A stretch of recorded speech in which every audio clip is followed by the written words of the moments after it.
Here's the big challenge of life. You can have more than you've got because you can become more than you are. That's the challenge. And of course, the other side of the coin reads, unless you change how you are, you'll always have what you got. I have found in my experience that income does not far exceed personal development. Now, sometimes income takes a lucky jump, but sure enough, unless you grow out where it is, it'll usually come back where you are. Life has strange ways. If somebody hands you $1 million, best you become a millionaire quickly, so you get to keep the money. Otherwise, sure enough, it'll disappear. Somebody once said, if you took all the money in the world, divided it up equally among everybody, it would soon all be back in the same pockets. Incredible. Success is something you attract, not something you pursue. Success is looking for a good place to stay. So instead of going after it, you work on yourself. Personal development. See, the major question to ask on the job is not what are you getting? The major question to ask on the job is what are you becoming? See, the big question is not what am I getting paid here? The big question is what am I becoming here? Because true happiness is not contained in what you get. Happiness is contained in what you become. So that's our major subject for tonight, personal development. Of all the assignments Mr. Schoaf gave me at age 25, this was probably the most difficult. In fact, I'm still working on this one. I think it's an unending challenge to see what you can become. The next subject is called basic laws. And it's good to study the basics. And I call these basics primarily because they come from the Bible. Now, I'm not a theologian or a minister, and that'll be apparent. But Mr. Schoaf taught me that the Bible was a good textbook for ideas and stories and success equations, how to live the better life. I found out that was true. He also taught me that the Bible is as practical as it is spiritual, and I found out that's true. If you look at your bank account and your income and you're not happy, there are several places in the Bible to check to see what the heck's wrong so you can make the changes. And we're going to cover some of those tonight, called basics. Okay, the next subject is my favorite, setting goals. Mr. Schoaf taught me how to set goals. What a favor that was. One morning at breakfast, shortly after I met him, he said, Jim, let me see your current list of goals, and let's go over them and talk about them. He said, maybe that's the best way I can help you get a better direction started. And I said, I don't have a list. He said, well, is it out in the car or home somewhere? I said, no, sir. I don't have a list anywhere. He said, well, young man, that's where we got to start. He said, I can tell you right now, if you don't have a list of your goals with you, he said, I can guess your bank balance within a few $100s, which he did. And that got my attention. I said, you mean my bank balance would change if I had a list of goals? He said, drastically. That day, I became a willing student how to set goals. And sure enough, learning how to set goals changed my life. And I often wondered why no one had ever taught me how to set goals up until age 25. I went to high school, but if they offered it, I missed it. I went to college for a year, never heard it. I worked for Sears. Really.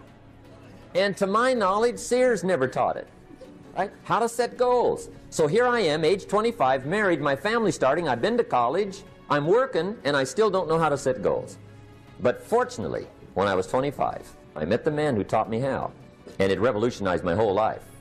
Economically, socially, personally, it's incredible. So I want to share with you tonight what Mr. Schoaf shared with me, how to set goals. It can be a life changer. Okay.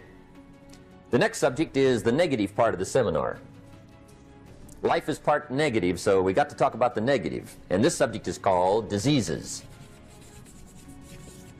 of attitude. Diseases of attitude. There's a lot of things that can wreck your chances to do well. We live in a rather dangerous world, so you got to be not only wise, you got to be careful. Now, attitude diseases are just as bad as physical diseases, right? High blood pressure, heart trouble. I mean, a lot of things will ace your chances to do well. So you've got to be careful. And attitude diseases are deadly. I mean, they'll destroy all the good things you start. Okay? So we'll go through those attitude diseases, how to spot them, how to look for them, what they are, and the cure. And I'm a pro on these because I've had them all, so I can give you excellent advice on these. Now, the last subject we're going to consider tonight is called the day that turns your life around. The day that turns your life around. And under this subject, we're going to talk about the emotions that can change your life. Human beings are emotional creatures, and emotions are powerful for life change. Now, of course, emotions are so powerful they can go either way on you. Emotions can either build or destroy.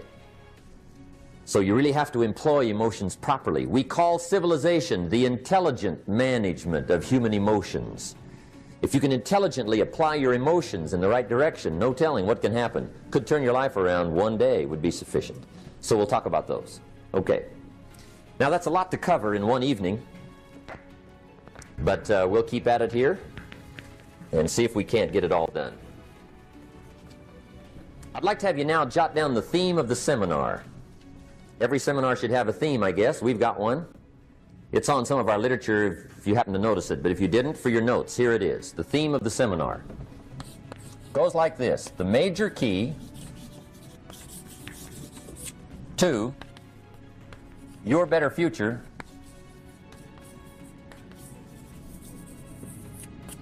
is you. That's the theme of our seminar tonight. The major key to your better future is you. And I'd like to have you underline two words just to give it some added punch. Underline the word major and the word you, so that it reads, the major key to your better future is you. Now, my first suggestion is transfer this to a card or something where you can put it up, where you can see it every day. Preferably put it up where you can see it at the beginning of the day, before you go off to put the day together. This is a good phrase just to glance at, to keep in mind as you're putting the day together. It's called the silent seminar. If you'll just let this talk to you during the day, I found it to be tremendously helpful. The major key to your better future is you. For a big share of my life now, I didn't have this one quite figured out. Among a lot of things I didn't have quite figured out.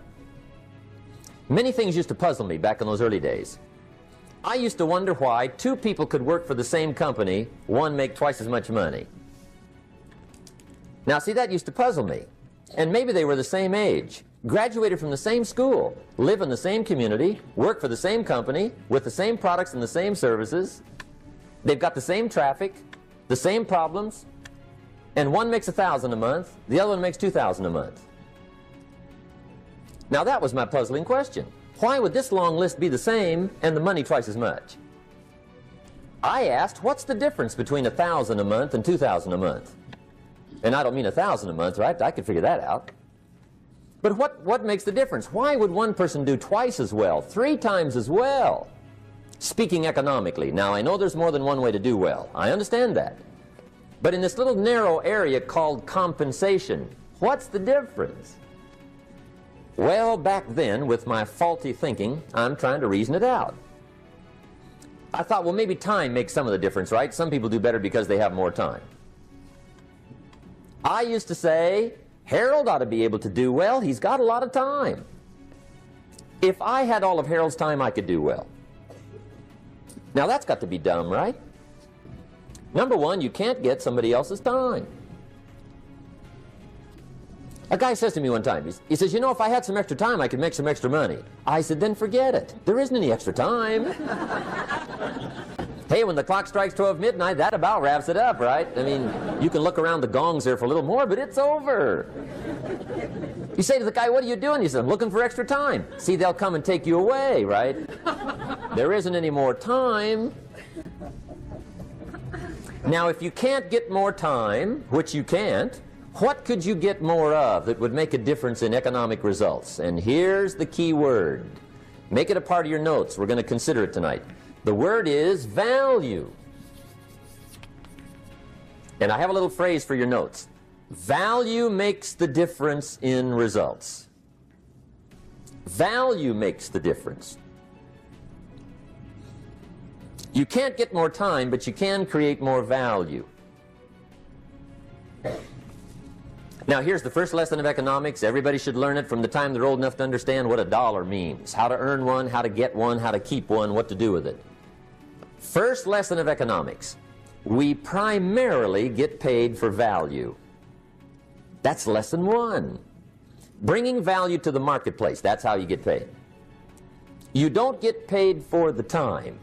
I know it takes time to bring value to the marketplace, but you get paid for the value, not the time. Now, since that's true, here's one of the key questions of the evening. Is it possible to become twice as valuable at the marketplace and make twice as much money in the same time? Could you become 3 times as valuable? Make 3 times as much money in the same time? Is that possible? The answer is yes, if. And it's always if, right? Life is known as the big if. Harry Truman once said, life is iffy. How true. And here's the big if we're going to consider it tonight. It's possible to do much better at the marketplace if you go to work primarily on yourself. And that's the theme of our seminar tonight. Learning to work primarily on yourself. People have asked me for the last 24 years, how do you develop an above-average income? And the answer is, become an above-average person. Develop an above-average handshake. Some people want to be successful, they don't even work on their handshake. As easy as that would be to start on. They let it slide, they don't understand. Develop an above-average smile. Develop an above-average excitement. Develop an above-average interest in other people. Develop an above-average intensity to win. See, that'll change everything. Probably one of the most frustrating experiences in life is looking for an above-average job with above-average pay without becoming an above-average person. It's called frustration.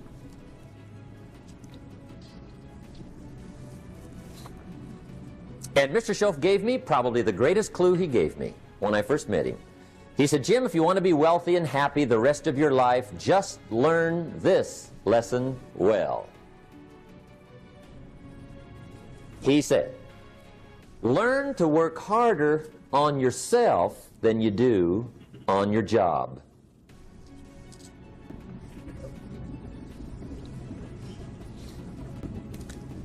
Then Mr. Schoaf gave me probably one of the most important clues among so many things he taught me, but this was in those early days.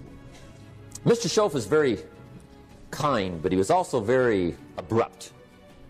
And he had these interesting questions to ask.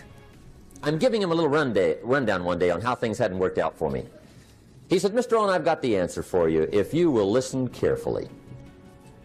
And listen carefully I did that day and for the next 5 years. If somebody's wealthy and happy, you gotta listen. He said, Jim, I've only known you a short time. But he said, it's already my honest opinion that for things to change for you, you've got to change. That wasn't quite the answer I was looking for. But that's the answer he gave me, and I pass it along to you on this warm summer evening in Anaheim, California, 1981. For things to change for you, you've got to change. Otherwise, it isn't going to change. Before I met Mr. Schoaf, I used to say, I sure hope things will change. Right? That seemed to be my only hope. If it isn't going to change, I'm in serious trouble. And then I discovered it isn't going to change, so I'm in serious trouble.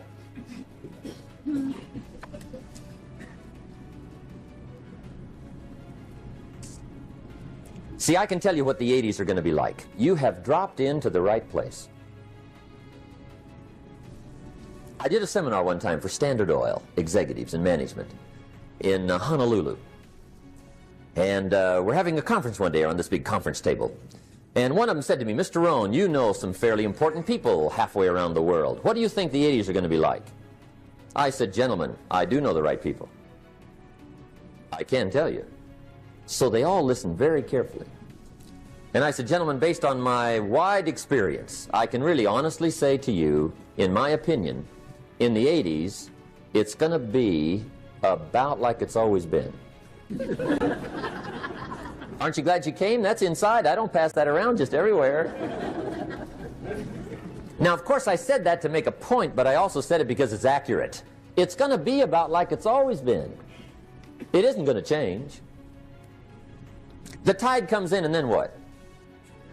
It goes out.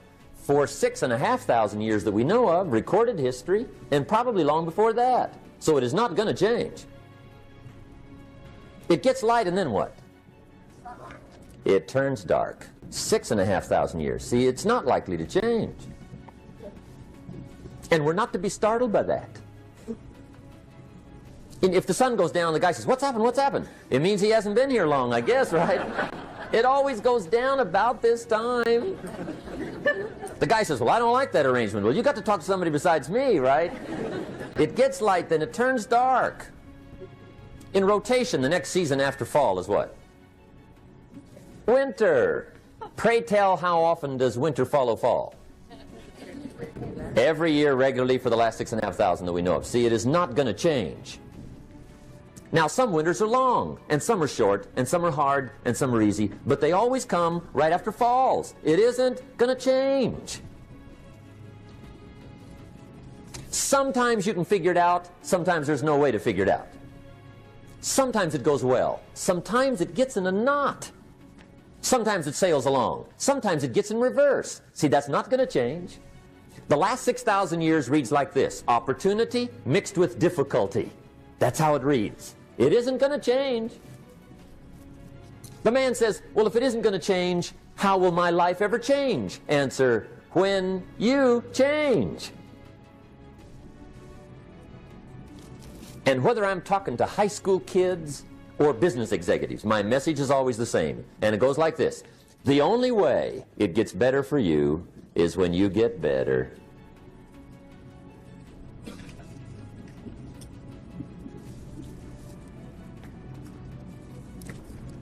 Let me give you the 4 major lessons in life to learn. Here's 4 majors.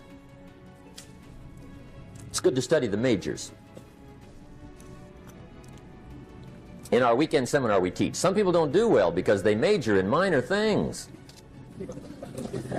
You've got to be on the lookout. At the end of every week, end of every month, you've got to check, make sure you're not spending major time on minor things. Okay, we go through that whole series. Majors and minors.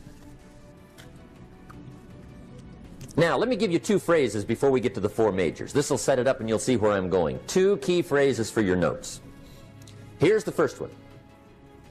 Life and business is like the changing seasons. That's the first phrase. Life and business is like the changing seasons. One of the best ways to describe life, it's like the seasons. Frank Sinatra sings, life is like the seasons.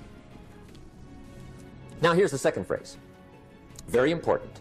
You cannot change the seasons, but you can change yourself. You can't change the seasons, but you can change yourself.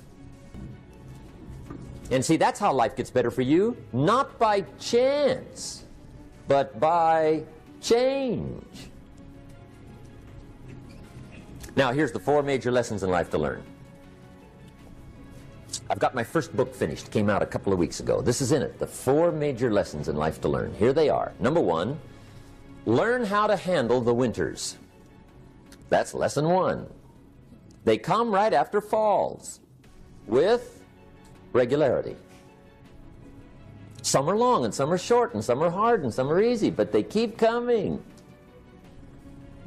You must learn to handle the nights. They come right after days. You must learn to handle difficulty. It comes right after opportunity. You must learn to handle recessions. They always follow progressions for the last 6,000. See, it isn't going to change. The lesson you must learn is how to handle it. And there's all kinds of winters, right? The winter when you can't figure it out. The winter when it all goes smash. The winter when it turns belly up. The winter when it won't work, when you've run out of money and you've got a broken heart. See, those are winter times. There's all kinds. Economic winters, social winters, personal winters. When your heart is smashed in 1,000 pieces and the nights are unusually long, your prayers seem to go no higher than your head. It's wintertime.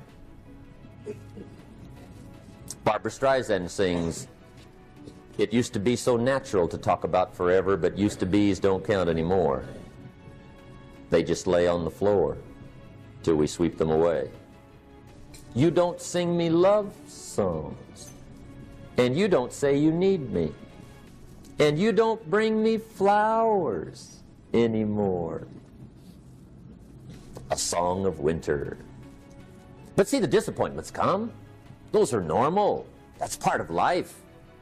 But the question is, how do you handle it? How do you handle the coming winters and the disappointments and the down times? Well, you can't get rid of January by tearing it off the calendar.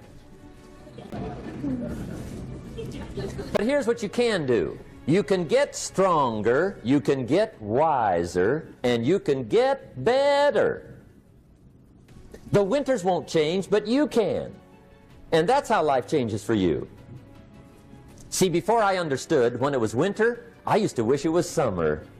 I didn't understand. When it was hard, I used to wish it was easy. I didn't know. And then Mr. Schoaf gave me a part of his very unique philosophy when he said, "Don't wish it was easier, wish you were better." See, that triggered my whole life change. Don't wish for less problems. Wish for more skills. Don't wish for less challenge. Wish for more wisdom. That's the key. So that's lesson 1. Learn how to handle the winters. Here's lesson 2. Learn how to take advantage of the spring. That's the second one. Spring is called opportunity. And spring follows winter. What a great place for it. If you were going to put it somewhere, that'd be the place to put it, right after winter. And pray tell, how often does spring follow winter? Every year with regularity, 6,000. You can almost count on it. See, opportunity always comes. Days follow nights. Isn't that terrific? Opportunity follows difficulty. But here's what you must learn to do. Underline these 2 words in that key phrase. Take advantage. Underline those 2. You must learn to take advantage of the spring. See, just because spring rolls around is no sign you're going to look good come fall. You got to do something with it. In fact, you have to get good at one of 2 things in life. Planting in the spring or begging in the fall. Or get somebody to do it for you. See, those are about the only alternatives. Now here's what else you must do. Take advantage of the springs quickly, because there's only a few. Just a handful of springs have been handed to each of us. They don't come forever. Life is fairly brief. So you got to read every book you can get your hands on what to do with your springs while they're here. And take advantage, they soon run out. The Beatles wrote, "Life is so short." And for John Lennon, it was extra short. But life is brief. Elton John sings, "She lived her life like a candle in the wind." It's brief. So whatever you're going to do with your life, you got to get at it. Don't just let the springs pass. Here's the third major lesson in life to learn. Learn how to protect your crops all summer. You got to take care of what you start. Sure enough, as soon as you've planted your garden in the spring, the busy bugs and the noxious weeds are out to take it. And here's the next bit of truth. They will take it unless you prevent it. And that's the third major skill to learn. You've got to learn to prevent the intruder from taking all the good you start.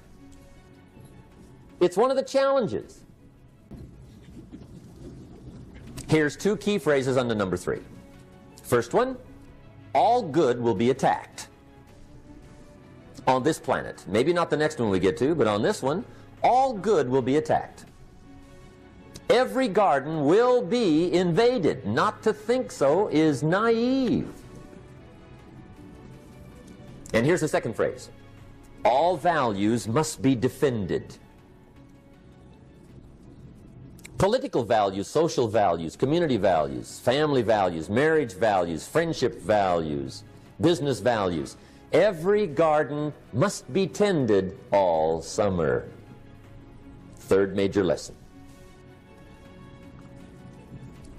Now here's number 4. Fourth major lesson in life to learn. Learn how to reap in the fall without complaint. Learn to reap come harvest time without complaint. Take full responsibility for what happens to you. It's one of the highest forms of human maturity, accepting full responsibility. It's the day you know you've passed from childhood to adulthood, the day you accept full responsibility. And another note, learn to reap in the fall without apology. Without apology if you do well, and without complaint if you don't. That's maturity. I used to have that long list of reasons why I wasn't doing well. To explain. You got to explain, right? Otherwise you're going to look bad. I used to have this funny list called Reasons for Not Looking Good.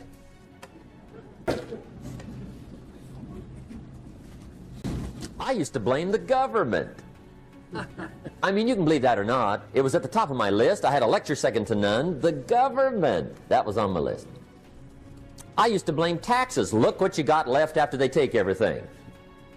And they expect you to do well. That was on my list there. Prices, that one's easy, right? You walk into the supermarket with $20, come out with a little half bag. So I had that on my list. I used to blame the weather. I blamed the traffic. I used to blame my car. I blamed the manufacturers. I used to blame the company. I blamed company policy. I used to blame the training program. I blame my negative relatives. They were always putting me down. I blame my cynical neighbors. They're just selfish, looking out for themselves. Won't loan you money? They were on my list.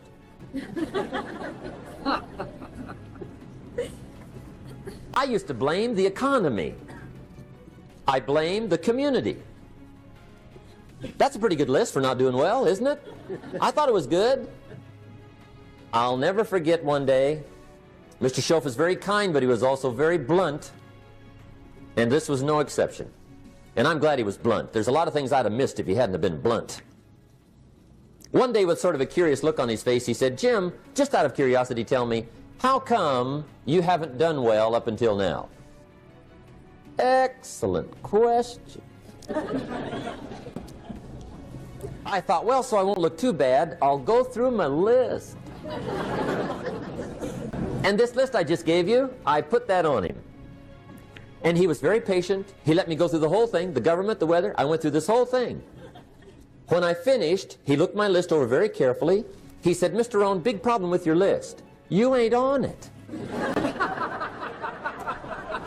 How brilliant.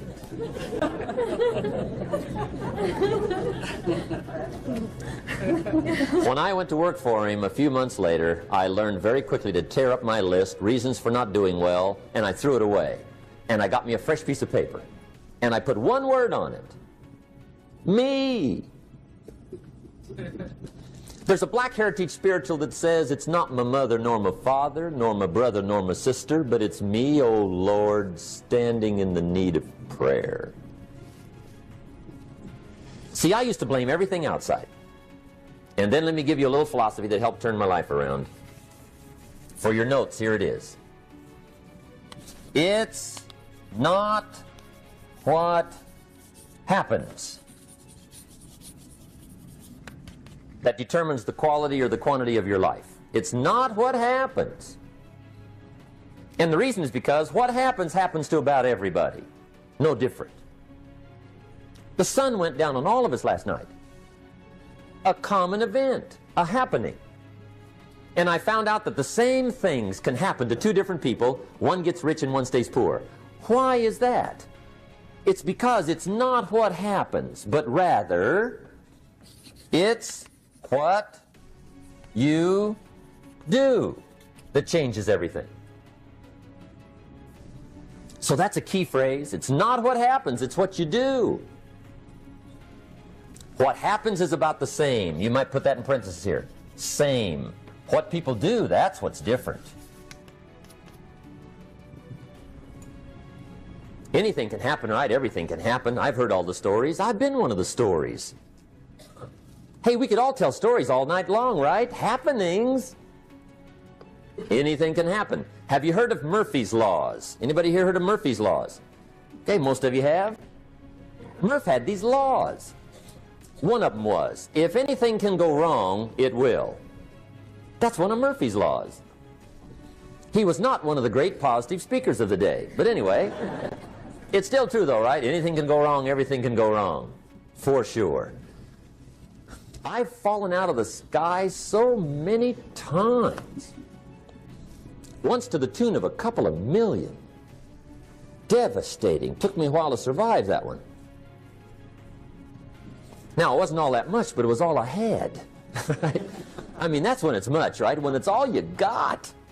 If you got 3, 2 go, you got 1 left, you ain't looking that bad. But when it all goes, has anybody been there when it all went? Anybody? Come on, the rest of you liars. Go ahead. Hey, we've all been there, right? When it all went. Of course, it used to be a long time ago, right? When you ran out of money, got to 0, you were all through. Heck, now you can whistle right on by 0, right? I mean, they will bury you. That's what they will do.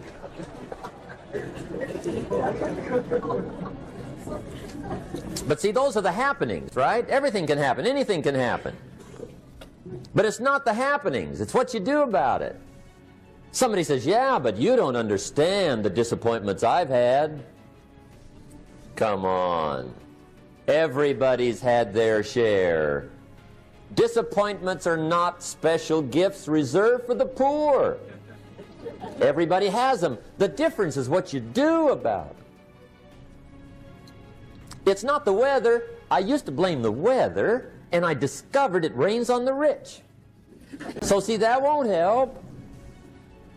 2 men wake up one morning, there's a rainstorm on. One of them looks out his window, sees the rainstorm, and he says, wow, what a storm. With weather like this, they can't expect you to go out and make sales. He stays home.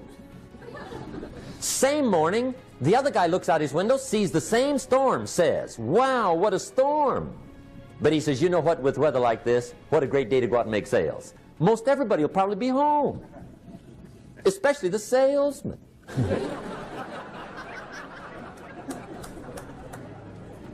See, that's the difference in how your life works out. It's not what happens, it's what you do. So here's one of the key questions of the evening. Starting tomorrow, what are you going to do that'll make a change in your life's direction? Good question. What are you going to do starting tomorrow that'll make a difference? Now see, if you don't do something starting tomorrow that'll make a difference, guess what? It's gonna be the same.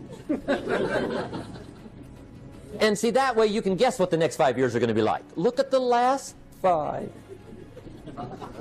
Because the next 5 are going to be like the last 5 unless you, major key, tomorrow, change it all. Or change a little, or change something, or don't change. It's choice time. You can do whatever you want. But it's nice to know any day you wish you can change your whole life. What can you do starting tomorrow that'll make a difference? Good question. What can you do with economic chaos, massive disappointment? What can you do with a broken heart? What can you do when it won't work? Good question. So if I had a word with you tonight, one-on-one, just you and me. I think my personal advice to you would be, this year, 1981, reach down inside of you and come up with some more of those remarkable human gifts. They're there, waiting to be utilized. And then change anything for you you want to change. And I challenge you to do that because you can change. If you don't like how it is for you, change it. If it doesn't suit you, change it. If it doesn't please you, change it. If it isn't enough, change it. And I challenge you to do that because you can change. See, you don't ever have to be the same again after tonight, only by choice. If you don't like your present address, change it. You're not a tree.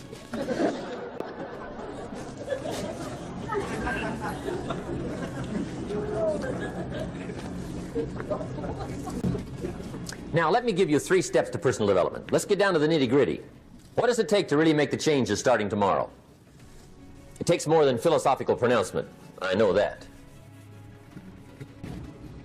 It also takes more than enthusiasm. I know we're hearing a lot about enthusiasm these days, but see, that just won't do the job. We're still hearing the old cliches of the 30s, right? To be enthusiastic, you must act enthusiastic. But see, that's not going to help. After you have leaped about, there are some things you got to do, or it isn't going to change.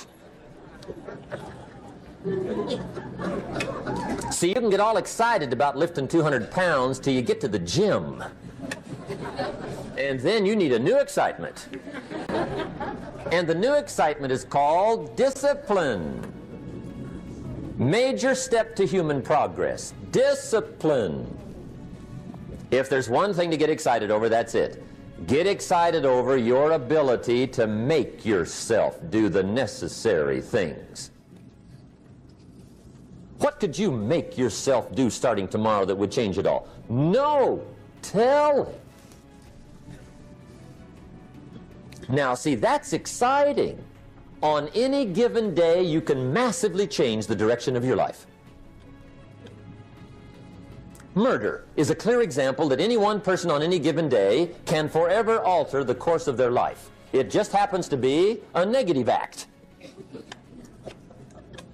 But just as sure as you can commit a negative act, you can also commit a positive act and forever alter your life whenever you wish. Now that's exciting. And whatever that act might be that changes your life. The guy finally takes a shotgun to his car and blows out every window, destroys every tire, puts 100 rounds in this shabby old thing. And he says, I have driven this embarrassing thing for the last time. And not only will I never drive it again, nobody else will ever drive it again.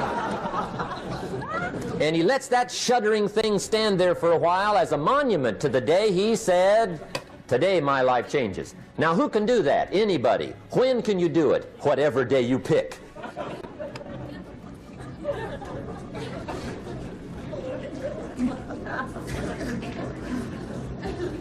Now here's the key to discipline. Start with the little disciplines, get excited over the little disciplines, and get right on those because those will lead to the big ones. You can't handle the big challenges in life unless you take on the little ones. Make a list of all the things you can do, get right on those, discipline yourself for those, both for the results and for the muscle and for the practice, so that when life hands you some big challenges, you'll be ready, you'll have the muscle. But see, if you don't handle the small ones, you can't take care of the big ones. Okay, here's what else it takes for life change. Self-motivation. Key phrase, self-motivation. I don't know why we call it self-motivation. It's really the only kind there is. You've got to motivate yourself. Because I found out you can't change people. They can change themselves, but you can't change them. Lord knows some I've tried. But see, it won't work. People have to change themselves. I learned some of those lessons early. I built a little sales organization way back in those early days. I'm 25. And I had some nice people. I said, I'm going to make these people successful if it kills me. I almost died, right? I mean, you can't do that.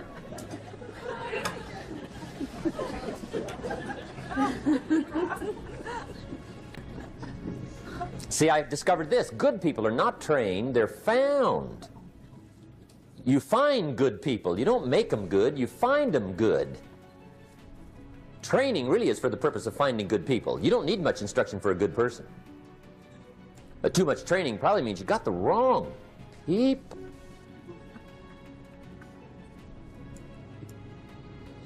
So you got to find the right people. That's the key to getting a good job done. One of the major things we learn in management, lesson 1, don't send your ducks to Eagle School. Because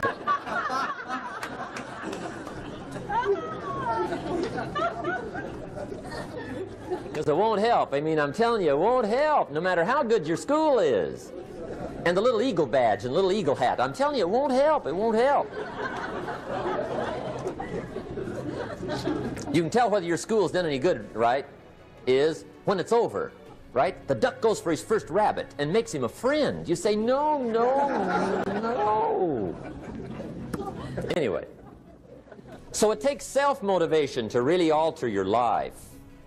And you don't want to give self-motivation away to somebody else and make it somebody else motivating you.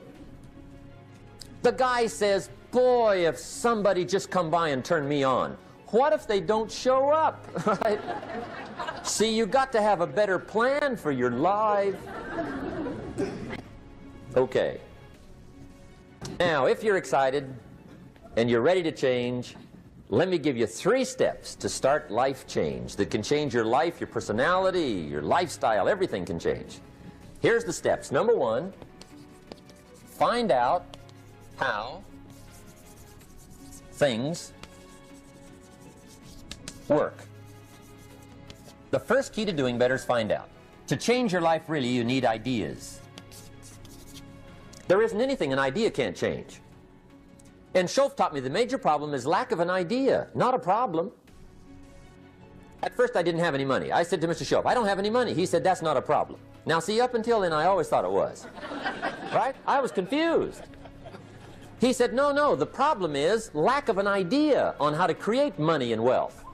It isn't lack of money, it's lack of ideas. So if you get the ideas, see, you can change anything. Now, to get ideas, you need a constant study of finding out. Now, Schoaf also said, when you find out something that works, put the information in your journal. Don't use your head for a filing cabinet. Put it in your journal so that you can do the next best thing. Repetition, repetition, repetition. Go over it. And if you repeat it, go over it, sure enough, someday, some mysterious day, the idea takes root, starts to grow, and shows up in your bank account, and your dress, and your personality, and your lifestyle. But capture the ideas in your journal. Find out how things work. Schoaf gave me this word for my life change. He said, study. Great word. If you wish to be successful, study success. If you wish to be happy, study happiness. If you wish to be wealthy, study wealth. Don't leave it to chance. Make it a study. Some people just go through the day with their fingers crossed. See, that won't do it. You've got to study the things that can change your economic, social, spiritual, personal life. Now, here's a qualifying phrase. And we'll have several of these qualifying phrases throughout the seminar. Here's the first one. You may not be able to do all you find out.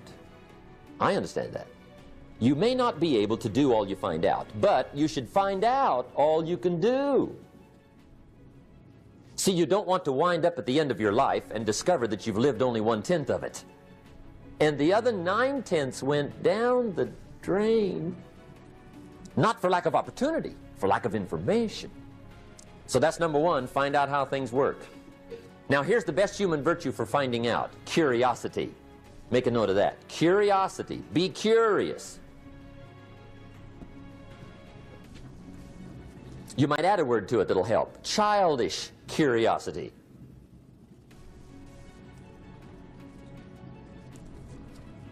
What will kids do if they want to know something bad enough? Bug you, that's the phrase. They can ask 1,000 questions. You think they're through? They got another 1,000. They'll drive you to the brink.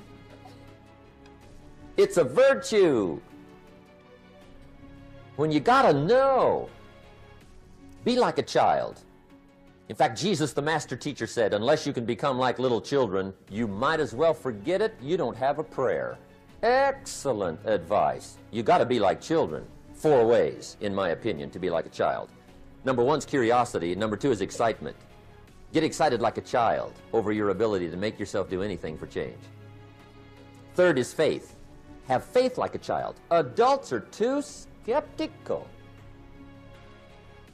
And 4th is trust. Trust is a childish virtue, but the rewards are incredible.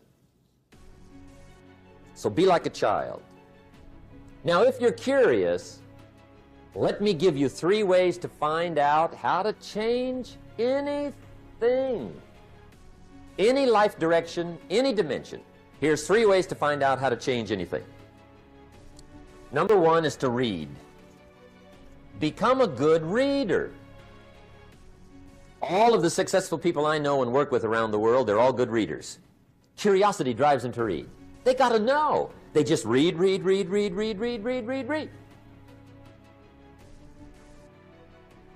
Become a good reader. Now, that's my opinion. Listen to the other lecturers and listen to me and make up your own mind. Don't be a follower. Be a student. Okay? I say, really, for life change, you gotta read. One way to learn is from your own experiences, but another way to learn is from other people's experiences. See, one book might save you 5 years if you read it.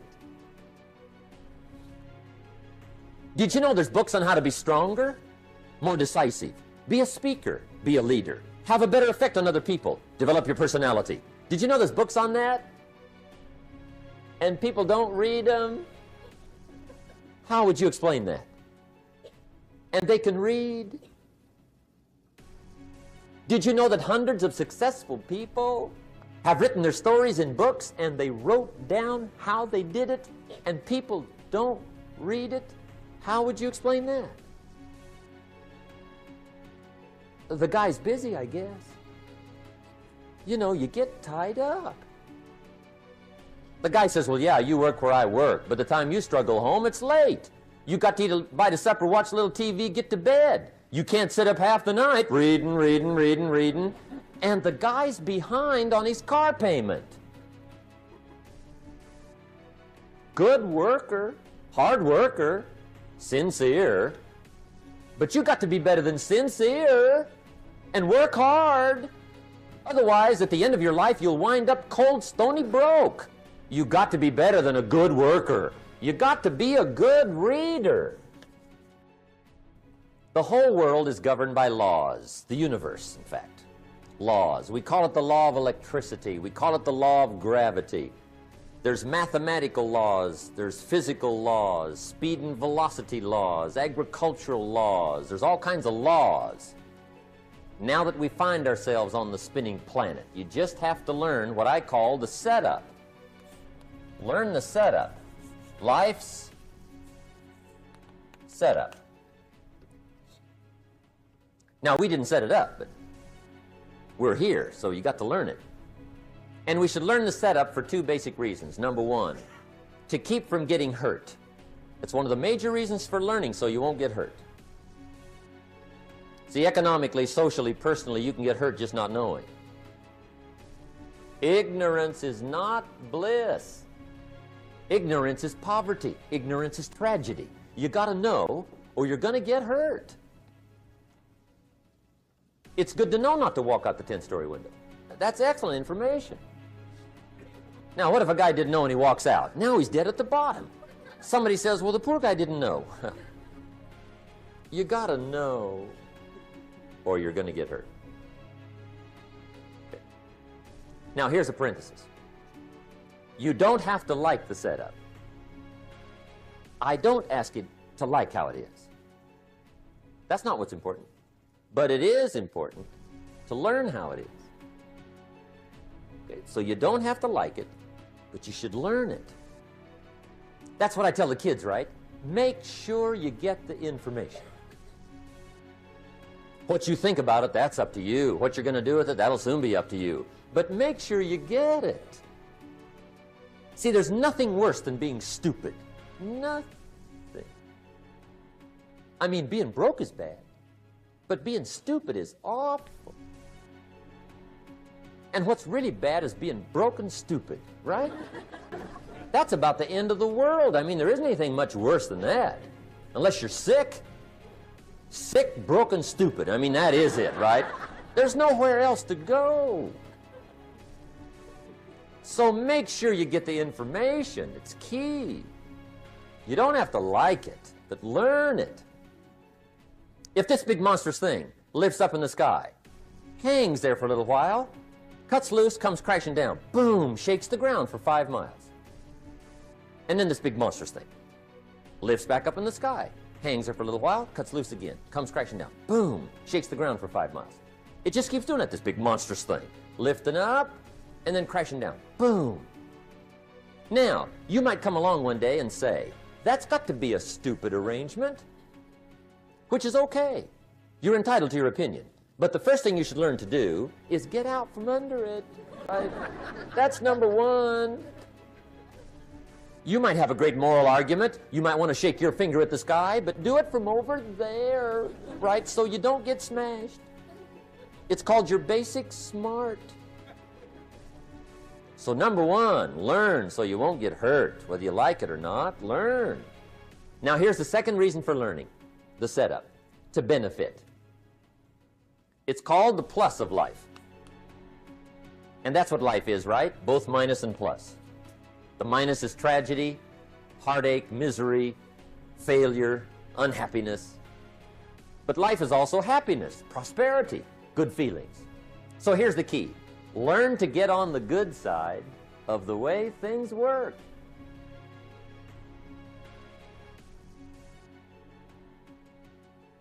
Now, here's 2 of the basic laws, and we'll take our break.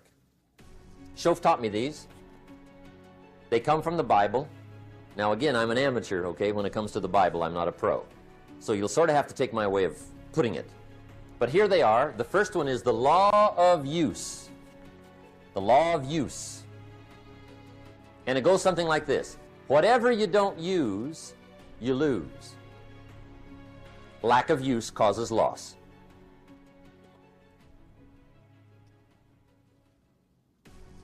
On this planet, maybe not the next one, but on this one, if you tie your arm to your body, leave it there long enough, you'll never use it again. It's over for the arm. Now, it may not be over, but it's over for the arm. The only way to keep the use of this arm is what? Keep using it. If you quit, you lose automatically. They don't bring it up for a vote. You lose automatically when you quit. Now, the same thing that goes for your arm goes for your brain, mentality. The same thing goes for all the human virtues. Ambition, unused, declines. Strong feelings, unused, diminish. It doesn't grow, it diminishes. Faith, unused, decreases. It's a law. Vitality, unused, diminishes. Energy, unused, decreases. The guy says, well, I'm going to save up my energy. You can't do that. That's like trying to save today, put it on the end of the year. See, you can't do that. They'll come take you away. If you don't use today, what? It's lost. The guy says, well, I'll work twice as hard tomorrow to make up for it. See, that's foolish. You could have done that anyway. Today, unused is lost. A talent unused is lost. An ability unused is lost. So here's one of the key expressions of the evening. Take a new inventory of yourself. Starting tomorrow, new project. Take a new inventory. And make sure that all of your talent and ability and mentality and ingenuity and vitality and strong feelings, faith, courage, make sure that all you've got's being used. Otherwise, you lose. Now, one of the best illustrations of the law of use is a Bible story called the Parable of the Talents. The talent story. Interesting story if you haven't read it in a while. Just review it. It's a good story. An ancient story. It says there was a master with 3 servants. He got them together one day and he said to the 3, I've got these talents. And in those ancient days, a talent was a measure of gold. And he said to the 3 servants, take these talents and see what you can do with them while I'm gone. He said, I'm taking a journey and I'll be gone for a while. When I come back, we'll get together, go over the book, see how you did. He said, here's 5 of these talents for you. 5. Here's 2 of them for you. 2. And here's 1 for you. 1. The master said, take those talents, see what you can do with them. When I come back, we'll get together, we'll go over it all. The servant said, okay, master takes off. According to the ancient story, the master comes back from his trip. When he gets back, he gets the 3 servants together, and as he said he would, he asks, how did it go with those talents? You're 5. What happened? That servant said, well, I took the 5 talents you gave me, and I put them to work. A little shaky at first, but he said things finally got rolling. And he said, I poured it on. And he said, my talents grew to 7, 8, 9, 10. He said, I doubled my talents from 5 to 10. Books will show. Master said, one heck of a job. Or something like that. He said, I gave you 2 talents. What happened? That servant said, about the same thing happened to me. I put those 2 talents to work, poured it on. They grew to 3 and then to 4. He said, I doubled my talents from 2 to 4. Books will show. Master said, well done. He said, I gave you 1 talent. What happened? That servant said, well, I took the talents you gave me, and I carefully wrapped it, and I dug a hole and buried it. And camouflaged it, I suppose, right, so nobody would steal it. And he said, fortunately, nobody got it. And he said, I knew you were going to be here today, so I dug it up. Here it is, safely wrapped. I did not lose it while you were gone. According to the ancient story, the master said, take that talent away from him and give it to the man that's got 10. Now you might say, well, I don't like that arrangement. The poor guy's only got 1 talent. He's already got 10. It ought to be more even. Remember, I didn't ask you to like it. But this one I would ask you to learn, because it simply means whatever you do not employ, you forfeit. It's a law. So learn well the law of use.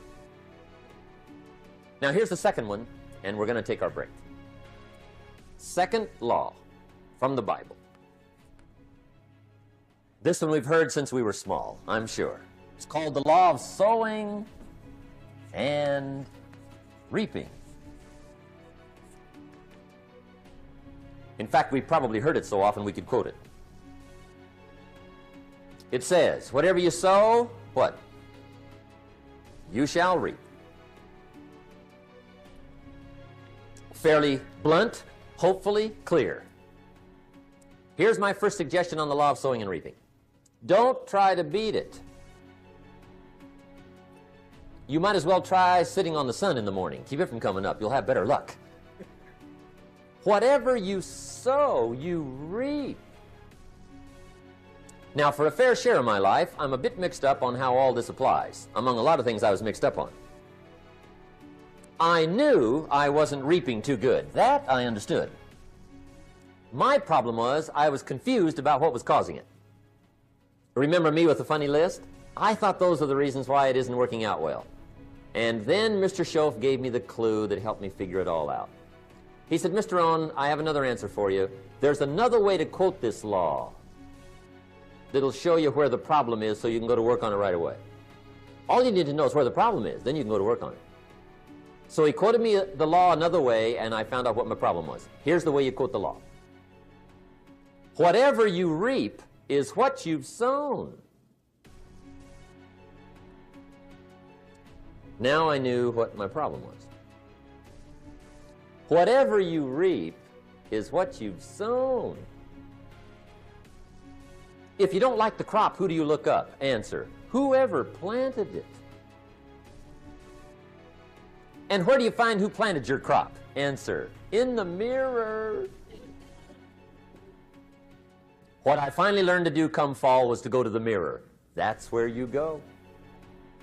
And if necessary, you say, a few skinny carrots? I got to be unimpressed. Where were you last spring? Asleep. Didn't you read the books? Did you break your hoe? Let me give you 7 key points to the law of sowing and reaping. Let's tick right down through the list of 7, and it'll be break time. 7 points to sowing and reaping. Here's part of the philosophy that really helped me to make some changes in life direction. Number 1, the law of sowing and reaping is negative. That's number 1, which simply means if you sow bad, you reap bad. Now this is kind of 3rd grade, but it doesn't hurt to go over the basics. If you plant thistle seeds, you don't get pumpkins. Honest, no use looking for pumpkins. John says, how come no pumpkins? Come on, John. The law's negative. That's how come. Now here's number 2. The law is positive, which simply means if you sow good, you reap good. If you plant pumpkin seeds, you don't get thistles. Not from pumpkin seeds. Mother Nature won't pull tricks on you over in the corner snickering, pushing new thistles and you planting pumpkin seeds. She won't do that. You will get pumpkins from pumpkin seeds, and the reason is because the law is positive. Now here's number 3. I got excited when I found out the full dimension of this. See, you do not reap what you sow, but rather you always reap much more than what you sow. So the 3rd key word is more. You don't get back what you put out. You get back much more than what you put out. And it works both positive and negative. On the negative side, it said, if you sow to the wind, you reap the whirlwind. So you've got to get ready for that, or you will be naive. See, anybody can, whether you will or not. See, that's the question. And here's a good question to ask. We are all buying somebody's plan. The question is, whose? Who's got you talked into doing what you're doing? Who's got you talked into your present plan? See, 10 years from now, you will surely arrive. The question is, where? But see, anybody, if you want to, can go searching for a good plan, pick it, and start working it. And sure enough, as the time passes, as it surely will 5 years from now, 10 years from now, then you'll be winding up wearing what you want to wear, driving what you want to drive, living where you want to live, become what you want to become. But now's the time to fix the next 10 years. And who can? Anybody. Here's number 6. The 6th key to sowing and reaping. This is leveling with you now, as we promised to do. There's one thing better than the truth, and that's the whole truth. And here's part of the whole truth of the law of sowing and reaping. Number 6 is, you could lose. There are times when you just lose, no matter what you do. It's that kind of planet. You reap what you sow, yes, but... What does that mean, yes, but? Well, the farmer plants his crop in the spring, takes care of it all summer, loves his family, works 10, 12 hours a day, 6, 7 days a week, is an honorable man. Come fall, he's got a beautiful crop, and he deserves every bit of it. But the day before he sends the combines into the field, a hailstorm comes along and beats it all in the ground, which means you lose. Somebody says, well, what did he do wrong? Answer, nothing. It's just that kind of planet. Sometimes it's going to hail on your crop and rain on your parade, so you got to get ready for that or you will be naive. That's just part of the life arrangement. And don't press me why. I was not in on some of the original decisions here, so I don't know how it got set up. But there's just times, sometimes you lose. That's part of life. But now here's number 7. The 7th key to sowing and reaping. And it goes like this. It's just another way to quote the same law. And it goes like this. If you don't sow, that's just another way to quote the law. If you don't sow, what? You don't reap. You don't even have a chance. So if you looked at your game plan tomorrow, you might come to the quick conclusion, I got to get some sowing going. How true. Get you some sowing going. And remember, you've got plenty of time. You've got all the time there is. Some people spend enough TV time to make a fortune. The latest article on television watching in this country, according to the latest article, the average television is on in this country in every household 7 hours a day, called the Big 7.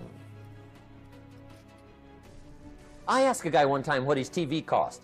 He said about $450. I said, you forgot to look at the price tag. He said, what do you mean? I knew he was a TV watcher. I said, that television costs you, in my opinion, at least $12,000 a year. To watch it, not to own it. Owning it's cheap. Watching it is what's expensive. And I said, hey, $12,000 a year is too much to pay to watch TV. That's too much. Pay a little, but not $12,000. And he's the guy that said, I hope pay TV never comes.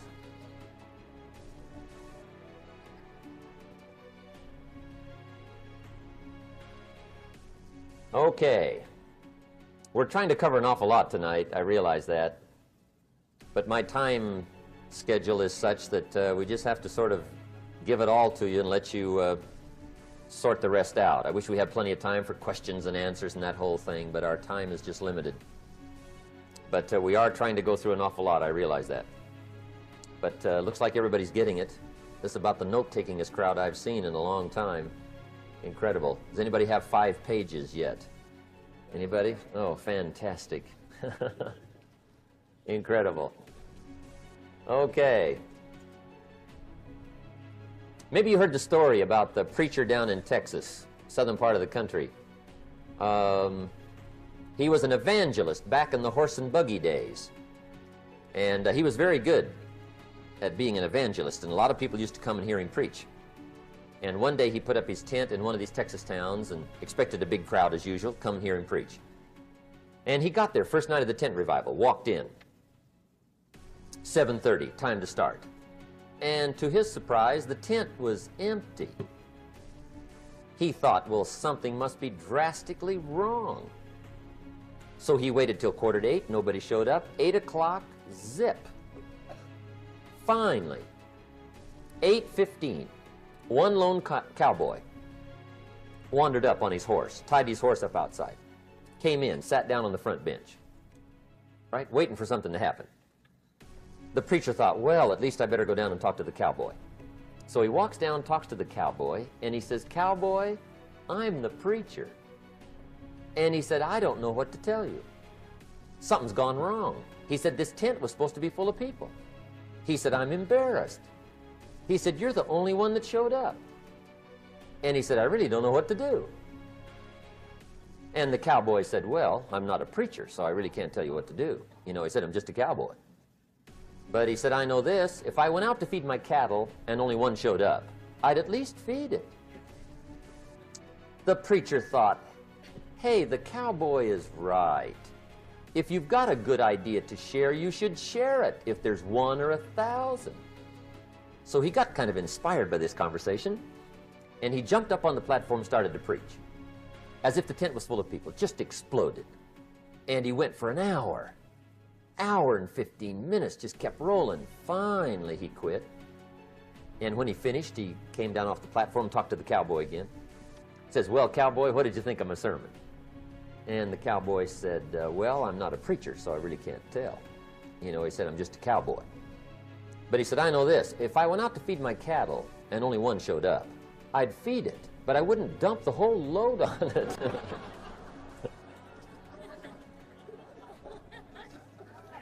So anyway, if it seems like we're dumping the whole load tonight, I guess we are. But gosh, everybody's doing well. I'm having a good time. I appreciate the response here tonight. Okay, the next subject is setting goals. Let me show you what turned my life every way but loose. Mr. Shoaff dropped this idea on me, changed me completely. Setting goals. Here's what can easily happen if you don't set goals. It's easy to let life deteriorate into making a living instead of designing a life. And we all have a choice.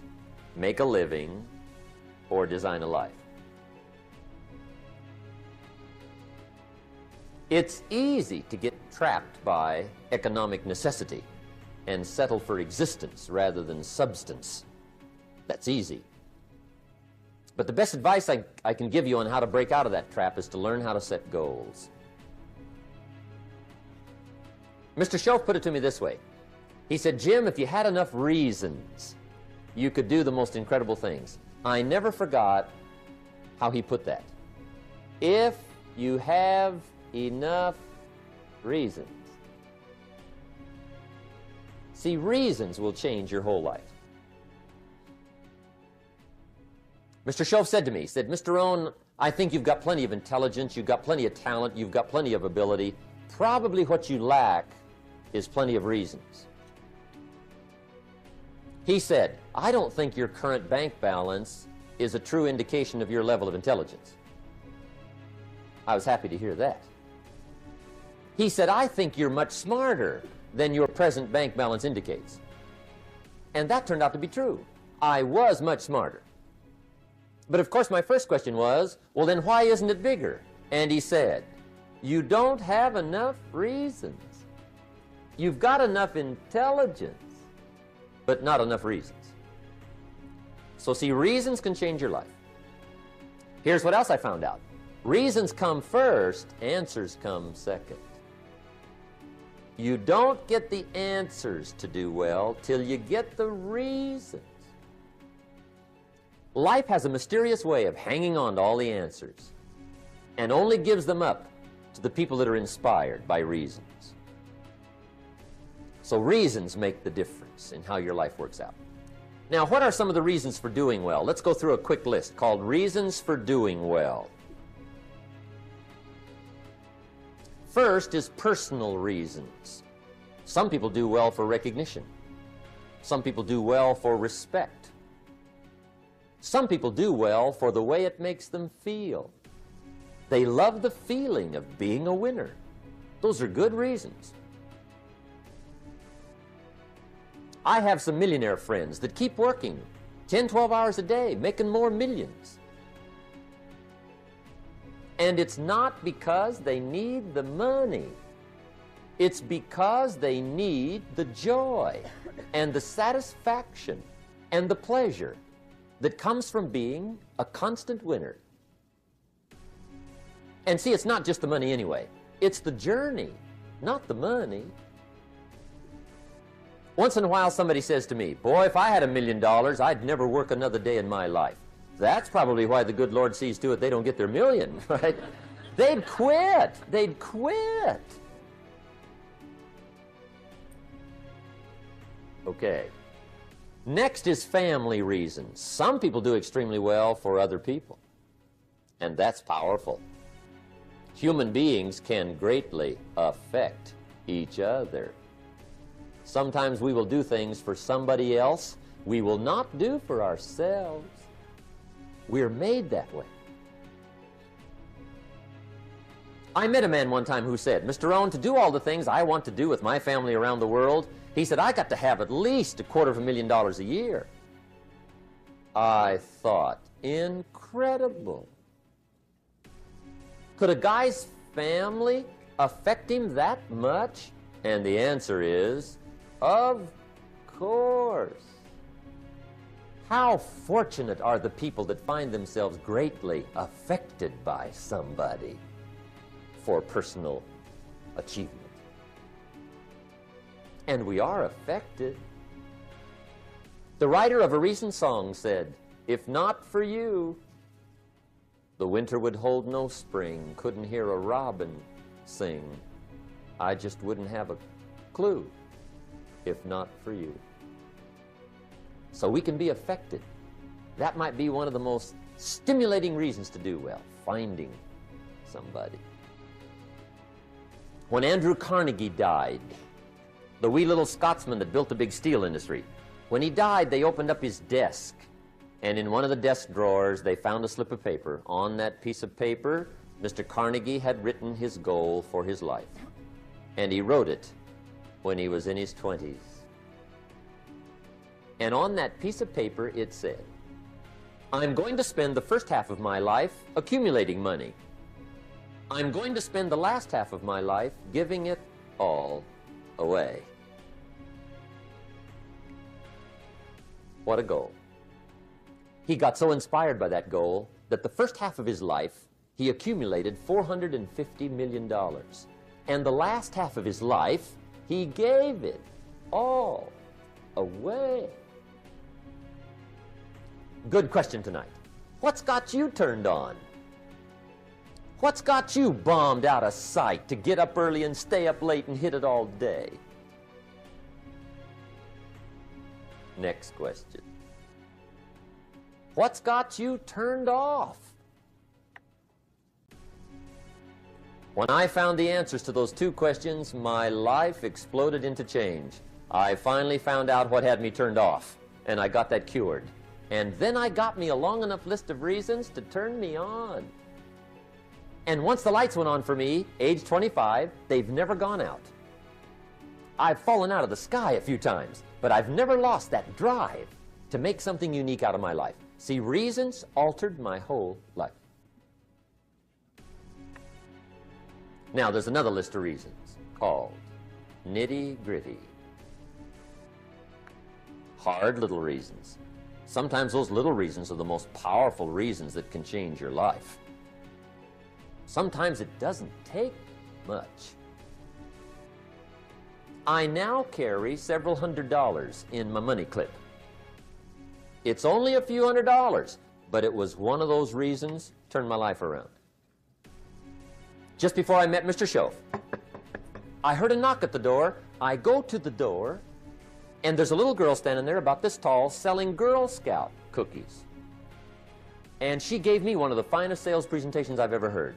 Special deal, several flavors, this whole package of stuff, $2. And with a big smile, she very politely asked me to buy. And I wanted to. Big problem. I'm broke. I don't have $2. And to this day, I can remember the pain and the embarrassment. I'm a father, I'm a husband, I've been to college, I'm working, I'm 25, I don't have $2. And I didn't want to tell her that for some reason. So I did what I thought was next best. I lied to her. I said, "Hey, look, I've already bought lots of Girl Scout cookies. I've still got plenty stacked in the house," which was not true. But it seemed to get me off the hook for the moment. She said, "Well, gosh, that's wonderful. Thank you very much." And she went away. When she left, I closed the door, and that was the day I said to myself, I don't want to live like this anymore. I've had it with lying, and I've had it with being broke. I'm never going to let this happen to me ever again. I promised that day I would work as hard as possible and would always carry plenty. It took me a little while, but now I do. It was one of those reasons. And I guess I carry plenty for two reasons. One is the way it makes me feel, but also in case I bump into another Girl Scout selling cookies. right? I'm ready.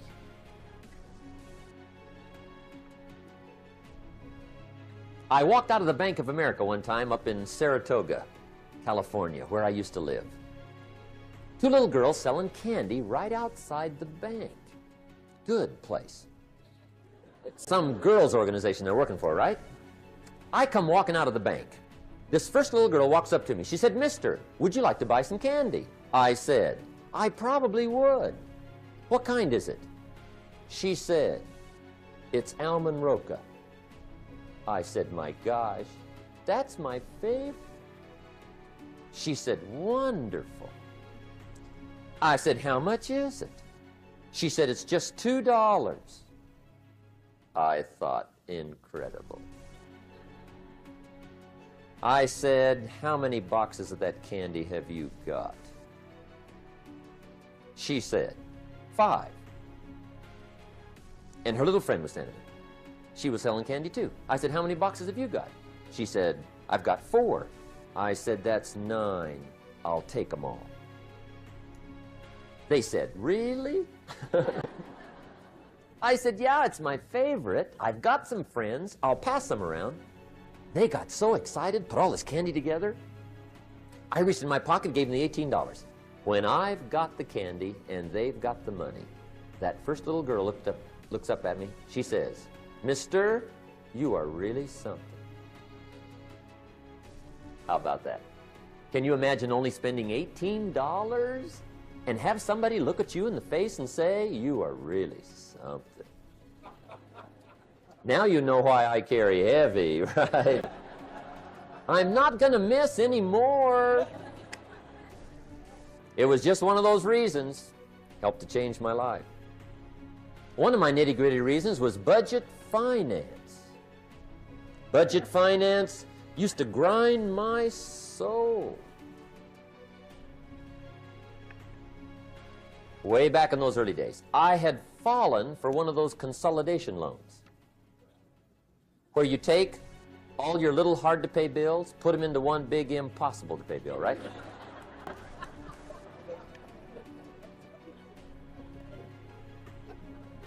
I would get 4 or 5 payments behind. This one guy used to call me day and night. I don't think they're allowed to do that anymore. Harassed me. Threatened to run me in front of the judge. Threatened to ruin my credit. Threatened to embarrass my family. One day he said, "We're going to come get your car, drag it rear end up down the street in front of your neighbors." The guy even called me a flake. And back in those days, I'm broke, I'm pitiful, there's nothing I can do about it. But I never forgot how the guy treated me. And when I met Mr. Shoaff and I got my life straightened out and the money started to flow, that was one of my first projects, budget finance. I poured it on day and night. I finally put all the money together I owed him, which was considerable. I picked a day for the payoff. And when the payoff day came, I put the money in small bills in a big briefcase. And I walked into the budget finance office on Wilshire Boulevard in Los Angeles. The guy who harassed me so often, his desk was about 3 back. I walked right up to his desk, startled him. He wondered what I was doing there. It was the first time I'd been there since I'd borrowed the money, right? Without saying a word, I opened up this briefcase, dumped this pile of money all over his desk. I said, "Count it. It's all there. I will never be back." And I turned around and stormed out. Now, that might not be noble, but if you haven't tried it, you've got to one time.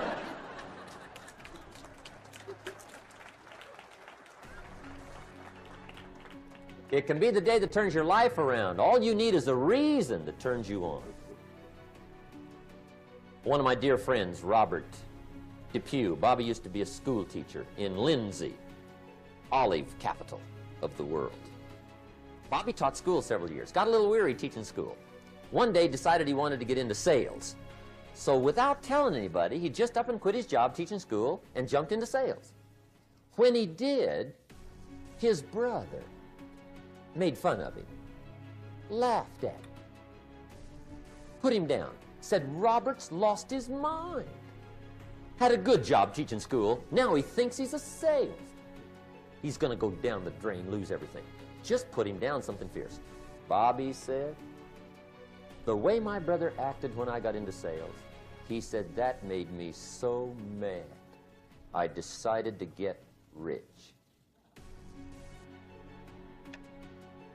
And my question for you tonight is it possible to get that mad? Of course. Wealth is not a matter of intelligence. It's a matter of inspiration. Today, Robert happens to be one of my millionaire friends. Bobby's rich.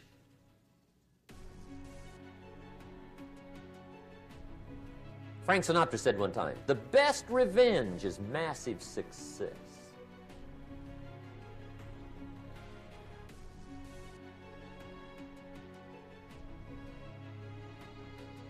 Hey, get you a long enough list of reasons so that after tonight you never lack for inspiration. You might not have all the answers right away, but you can get the answers if you can get the reasons. Now, let me give you a little simple formula for goal setting. Okay? We take 2.5 hours on the weekend for the whole 10-year plan. We don't have time for that tonight, but let me get you started with a little simple formula Mr. Schoaf gave me, and maybe this will be helpful. First of all, I've divided goals into two parts. First is long range. Long range goals. That's your dreams. Your dreams for the next 3, 5, 10, 20, 30, 40 years. Actually, the rest of your life. Your dreams. You've got to keep dreaming. Ronald Reagan, president, said to the joint session of Congress a few weeks ago, the Republic is a dream. And if we don't keep dreaming, we will lose the Republic. Your better future is a dream for yourself and for your family. Where do you want to go? What do you want to do? What do you want to be? What do you want to see? You've got to dream dreams. There's a Bible phrase that says, without dreams and visions, people perish. You've got to have something to go for that inspires the heart and the soul. Dreams. From the children of Sanchez, it says, take the crumbs from starving soldiers, they won't die. Take the bread from hungry children, they won't cry. But without dreams, we all will die. You've got to dream. Don't lose your dreams. For yourself, for your future, for your family, the dreams of love and enterprise and travel and doing things, becoming something unique on your journey here. Don't lose your dreams. Do some dreaming. That's long-range goals. You've got to have those. So that's number one. Here's the second part of goals, short range. Short-range goals. That's your goals for tomorrow, this week, this month, this year, the immediate future. We call these confidence builders. Because if you set up something short-range, go for it, get it, latch onto it, work hard, accomplish it. That starts building your strong feelings to go for your dreams. Now, I've divided goals into 3 categories. Here they are. Number 1 is economic. That's your goals for money, income, business, profits, production. Economics. Make sure you've got your economics well planned. Economics plays a major role in everybody's life. Economics is major, which means it ought to be meticulously well planned for tomorrow, this week, this month, this year, long range. What if you asked somebody tomorrow if you could see their meticulously well-planned list of economic goals? What would they probably say? They'd say, you some kind of a nut? You must be weird. Hey, I found out what success is. Success is doing what the failures won't do. Make sure you've got your economics well planned. It'll put you in the top 5%. One of the key little subjects we talk about on the weekend is the 7 fundamentals for wealth and happiness. And that's one of them, well-planned economics. It's a fundamental if you want to do well. Join the top 5%. Anybody in this room can join the top 5%, if you will. Okay. Now here's the second category of goals, things. Make a list of the things you want. And on my list of things, now I put everything. Little things as well as major things. Doesn't matter how small it is, it goes on my list. I used to just put major things, cars, homes. I don't do that anymore. I now load my list with everything. Everything. And the reason is, part of the fun of having a list is checking it off. That's it. Boy, at the end of the day, if you can go, got it, got it, got it, got it, got it, got it, whatever it is, right? You get into the habit. So load up your list, the things you want. Now, when you check off something major, celebrate. That's an important point to make. Celebrate your achievements. Live it up. Have a party when you reach something you've worked for a while. See, we all grow from two experiences. One is called the pain of losing. The other one is called the joy of winning. We need both of them. Amplify them as much as you can, which also means make losing painful. If you set up something, fooled around, didn't get it, put it on yourself. On the other side, if you did get it, congratulate yourself. Self-congratulations is a sign of maturity. Seeking congratulations is a sign of immaturity. But hey, winning and losing, see, that's what it's all about. That's the name of the game. Now, some people lead such mediocre lives, at the end of the day, they don't know whether they're winning or losing. They got no clue. Guy's just going through the day with his fingers crossed. There's a better way. Okay, here's the third category of goals, personal development. Put those goals together, personal development goals. That's your goals to be stronger, more decisive, be a speaker, be a leader, learn a language, all kinds of skills. Okay. The whole weekend seminar was designed to improve all your skills so that you walk away more skillful.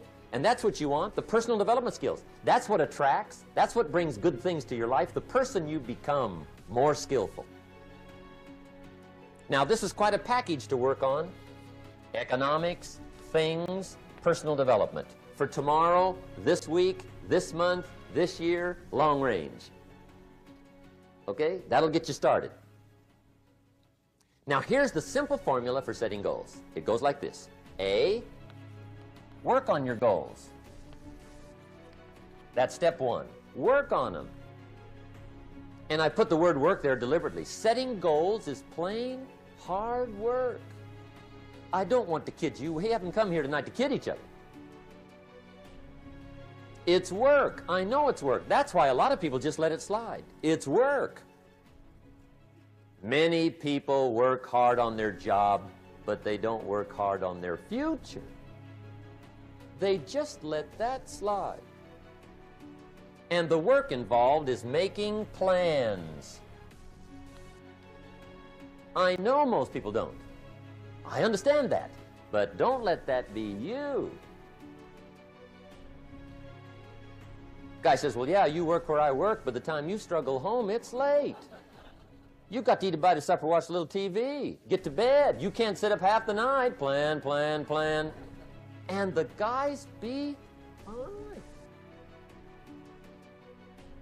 Good worker, hard worker, sincere. But you got to be better than sincere, working hard.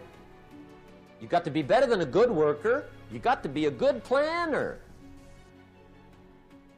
Somebody once wisely said, the people who fail to plan are planning to fail. Well said. So work on your goals. Here's step 2. Write your goals down. That's so important. I teach my staff around the world, put your goals in your journal. Because one of the major people you want to study is yourself. Say, here's the list of goals I put together 3 weeks ago. Here's the list of goals I put together 2 years ago. Here's some of the changes I made, rearrangement of my priorities. I scratched these off, I put these on, I've gotten these.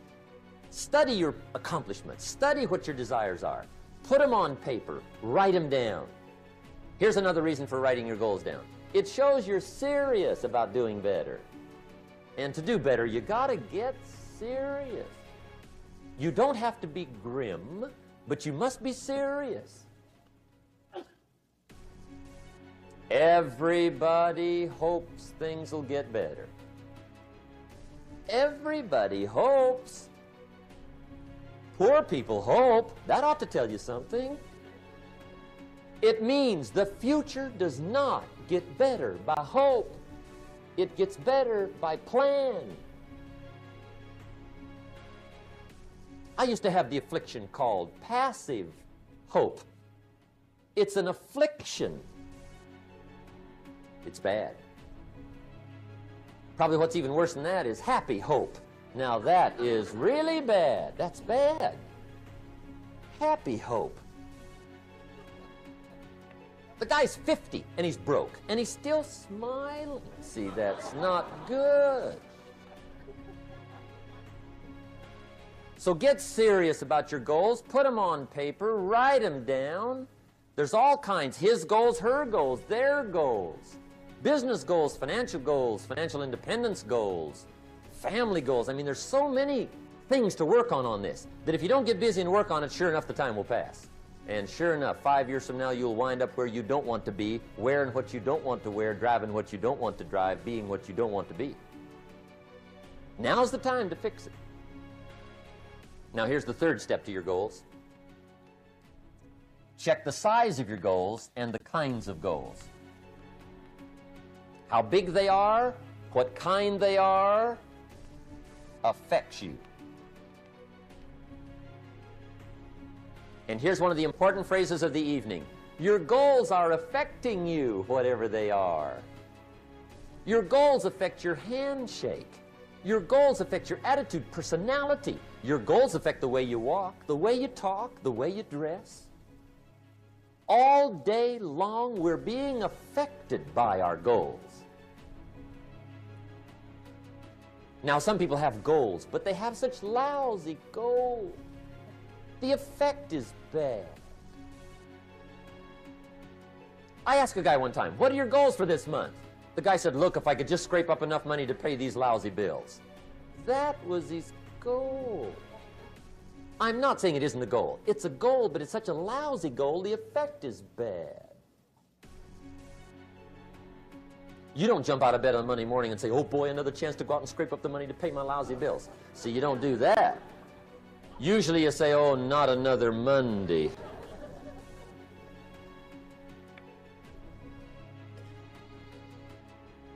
And some people have so given up on life, they have joined the thank God it's Friday club. How sad. Surely those are the same people, when life is over for them, will say, thank God it's over. Let me give you a Bible philosophy that teaches how to get whatever you want. That's the title of the next set of notes. How to get whatever you want. From the Bible. Now again, I'm an amateur when it comes to the Bible. I'm not a pro. But this I can quote, and I think that'll be sufficient. How to get whatever you want. Here's what it says if you're ready. It says, ask,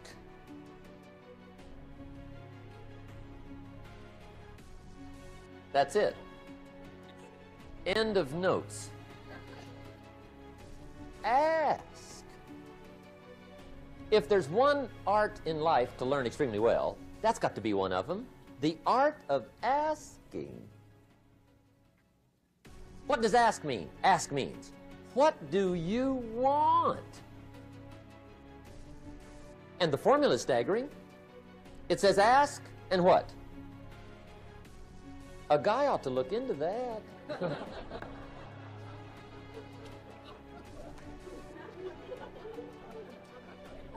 He says, yeah, but you work where I work, by the time you struggle home, it's late. You got to eat a bite of supper, watch a little TV, get to bed. You can't sit up half the night, ask. And the guys be, See, you've got to be better than a good worker. You've got to be a good asker. Now, let me give you 3 key points on asking and receiving. This can do it.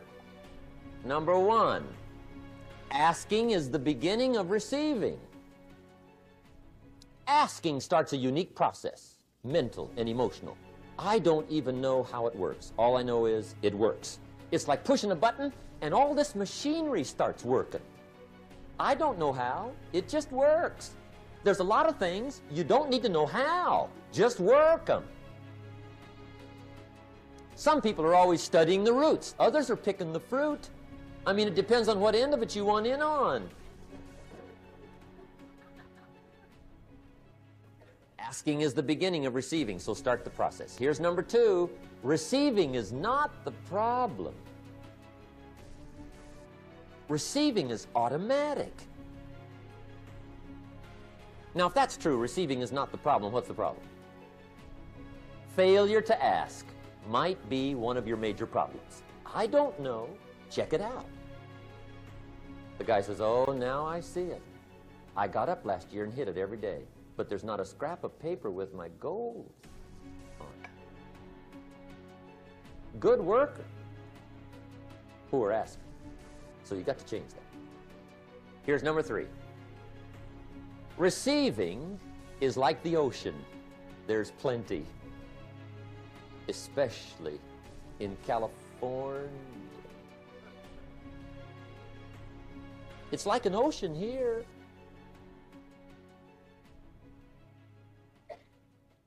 Success is not in short supply.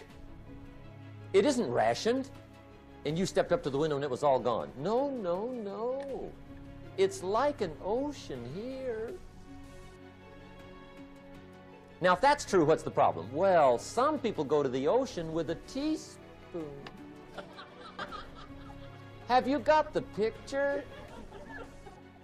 See, what you want to do in view of the size of the ocean is trade your teaspoon for at least a bucket, and you'll look better down at the ocean. Kids won't make fun of you, right? Okay. Now, there's 2 ways to ask, and we'll wrap up goal setting. 2 ways. Here's number 1. Ask with intelligence. It didn't say ask intelligently, but I'm sure it meant that. Don't mumble. You don't get anything by mumbling. Be clear. Be specific. Intelligent asking means how wide, how high, how soon, when, what size, what color, how much. Define what you want and describe what you want. That's powerful. In the weekend seminar we teach, goals become like a magnet. They pull you that direction, and the better you describe them, the more they pull. So ask intelligently. Here's number 2. Ask with faith. That's the childish part of the equation. Believe you can get what you want like a child. Not an adult. Adults are too skeptical. So the formula really reads, make plans like an adult and believe in them like a child. And the most incredible things will happen. Just try it for 90 days. Just try it. You can always go back to the old ways. Just try it. Just 90 days, 90 days. Now, here's the last qualifying phrase on goal setting, as we promised to qualify everything. And it simply goes like this. Remember, you won't get everything you want. And we've already studied the reason for that. Simply, sometimes it hails on your crop and rains on your parade. It's that kind of planet. So you won't get everything you want, but if you will work this goal-setting formula, you can get plenty for wealth and happiness. Okay, that's goal setting. We use it around the world. We recommend it. Now, maybe it won't work as well for you as it has for me. I don't know. Maybe not. But what if it did? You got to try. Okay. Here's the last subject, the day that turns your life around. Let me just quickly give you a list of 4 emotions that can change your life in one day. Emotions are powerful. Sometimes it doesn't take much to alter your whole life direction.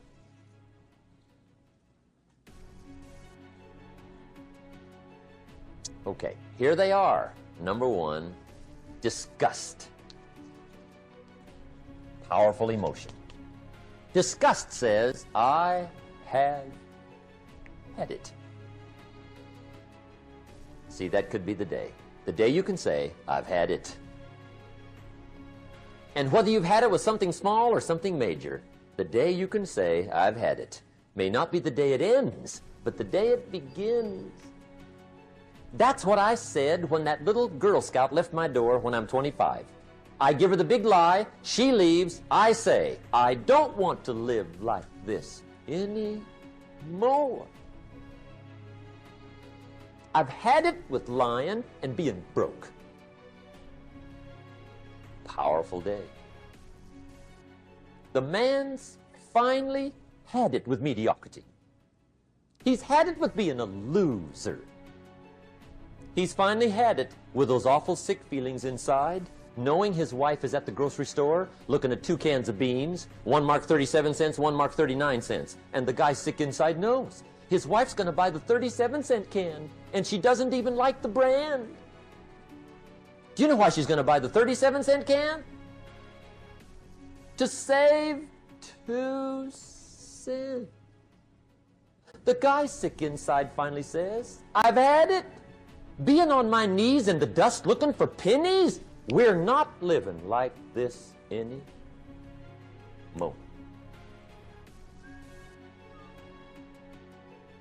Could be the day that turns your life around.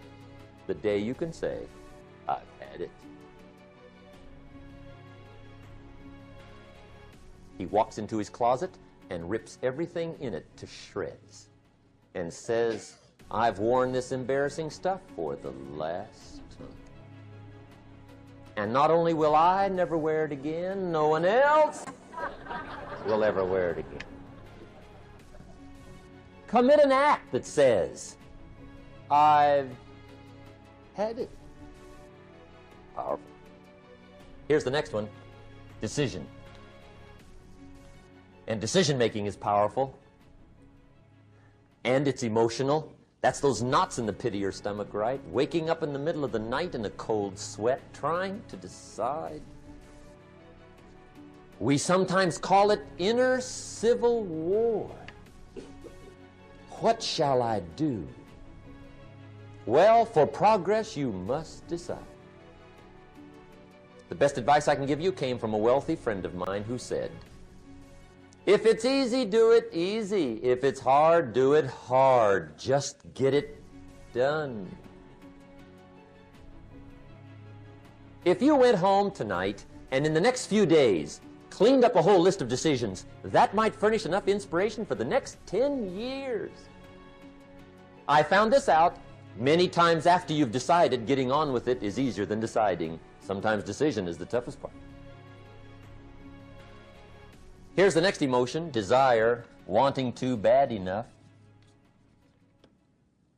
And I don't know how to tell you to want to. That's something you've got to come up with. There's 2 things I know about desire. Number 1, it comes from inside, not outside. You don't send off for it. Number 2, I know desire can be triggered by something. Who knows what it might be? Sometimes desire waits and sleeps for something to happen. Maybe it's a book, maybe it's a song, maybe it's a sermon, maybe it's a lecture, a seminar, maybe it's the conversation of a friend, a happening, an event. Who knows? The best advice I can give you is what I give my staff. It goes like this: welcome every human experience. You never know which one is going to turn it all on. Even the bad experiences. Sometimes from the bitterest experience comes the greatest awakening. So let down the barriers, take down the walls. The same wall that keeps out disappointment keeps out happiness. Let life touch you. Don't let it kill you, but let it touch you. Here's the last one. This one's powerful. Resolve. Resolve says, I will. Two of the most powerful words in the language. I will. Benjamin Disraeli once said, nothing can resist a human will that will stake even its existence on the extent of its purpose. Shortly put, I'll do it or die. See, that's powerful. That could be the day that turns your life around. The world has a strange way of stepping aside when somebody says, I'll do it or die. The man says, I will climb the mountain. They've told me it's too high, it's too far, it's too rocky, it's too difficult, it's never been done before, but it's my mountain, I will climb it. Pretty soon you'll see me waving from the top. Or dead on the side, because I ain't coming back.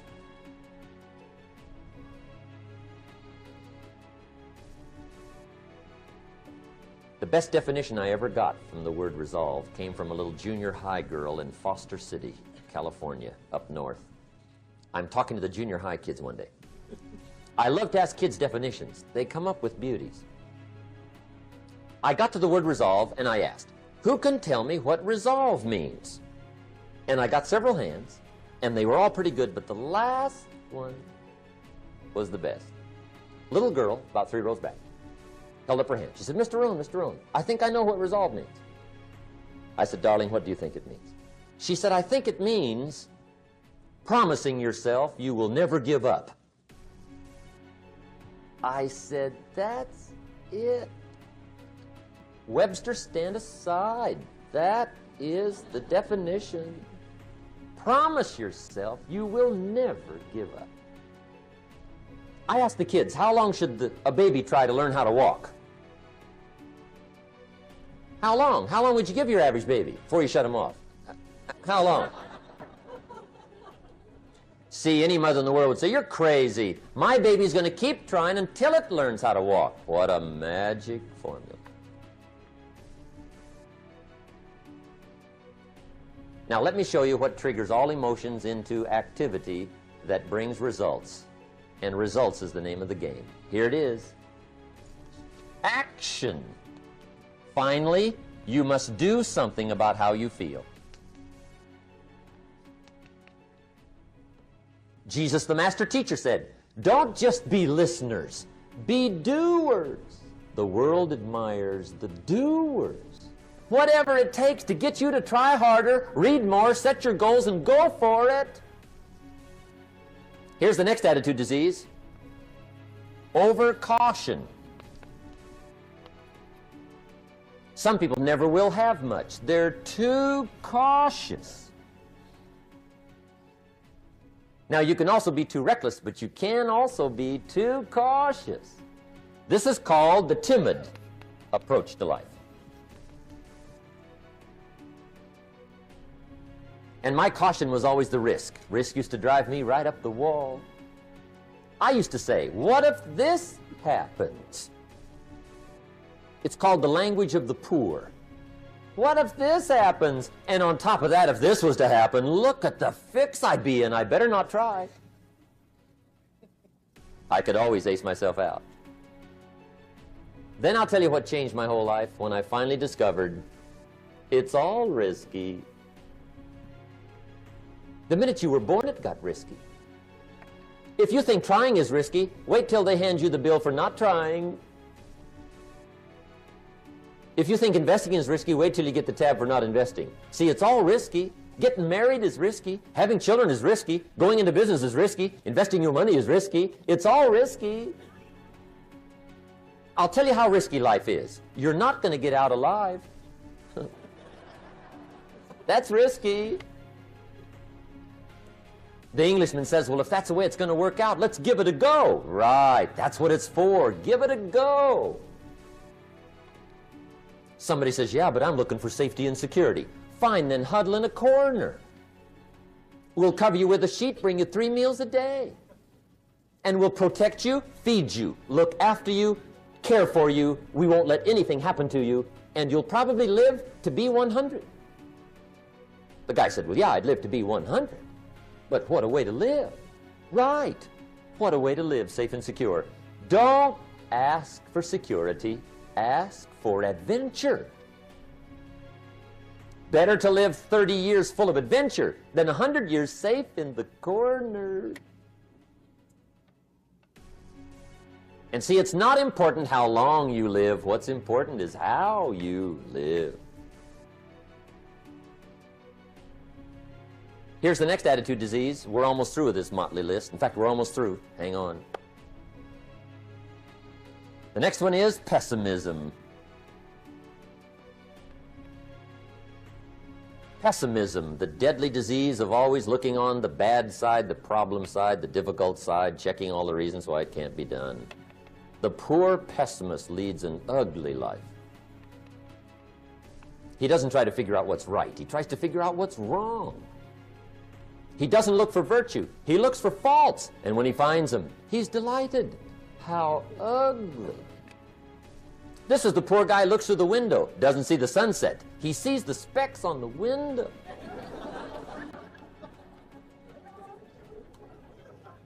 And this is the poor guy, right, who rushes up, takes such leave of his senses. This guy rushes up and he says, I've got 5 good reasons why it won't work.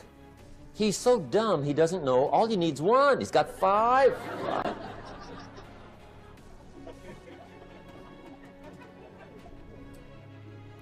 To the pessimist, the glass is always half empty. To the optimist, the glass is half full. Why would the same measure affect people 2 different ways? Answer, it all depends on how you look at it. Our lives are mostly affected by the way we think things are, not the way they are. The way we think they are affects us most. There's a subject we don't have time to get into tonight called better thinking habits. One of the major things Shoaff taught me when I met him, he said, poor thinking habits keeps most people poor. Not poor working habits. Most people work hard, but they don't think hard. And Shoaff taught me that the mind is like a factory, a mental factory. And whatever you think about all day long pours ingredients into this mental factory. And that's what builds the economic, social, financial fabric of your life. He quoted me a Bible phrase that says, as you think, so you become. How awesome. When he talked about poor thinking habits, he had me. I used to start the day reading the morning newspaper. I mean, you can believe that or not. I'd get a cup of coffee and read the paper. I'd load up on wars and riots and murders and stabbings and killings and bank robberies and muggings and car wrecks and tragedies. I'd even read the back pages. I seem to like that stuff for some weird reason. I'd load up on all that, and then I'd start the day. You can imagine the kind of days I used to have. You walk around on your financial knees. They call you economic peewee.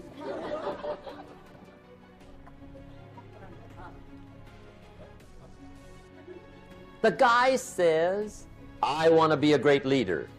Wonderful. The first thing we do is follow him to his house. When we get there, we walk in and check his library, number 1. Somebody says, well, why check his library? The reason is because what a man reads pours massive ingredients into his mental factory, and the fabric of his life is built from those ingredients. You would not believe what some people have got in their house to read. You would not believe. One of the best dressed up words I know for a lot of it is trash. Can you imagine dumping a barrel of trash into this mental factory every day and coming out with a rich, dynamic, positive life? It can't be done. You might as well try making a cake with cement. The kids back in Danbury, Connecticut, high school, they're asking me questions one day. I'm talking to the kids. Kids got good questions these days. One of them said to me, Mr. Rohn, how do you build the good life? I said, it's simple. It's not easy, but it's simple. Here's how you build anything. Select the right ingredients, keep out the wrong ingredients, and it starts with thought. Everything starts with thought. So you must be wise and careful what you think about, because that starts everything. You got to be wise and careful. I asked the kids, what would happen if somebody dropped sugar in my coffee? They said, well, you'd be okay. I said, what if somebody dropped strychnine in my coffee? They said, well, you'd be dead. I said, correct. Lesson 1. Life is both sugar and strychnine. You gotta be careful. I said, what if my worst enemy drops in the sugar? They said, will you be okay? I said, what if my best friend, even by accident, drops in the strychnine? They said, well, you'd be dead. I said, correct. Lesson 2, watch your coffee.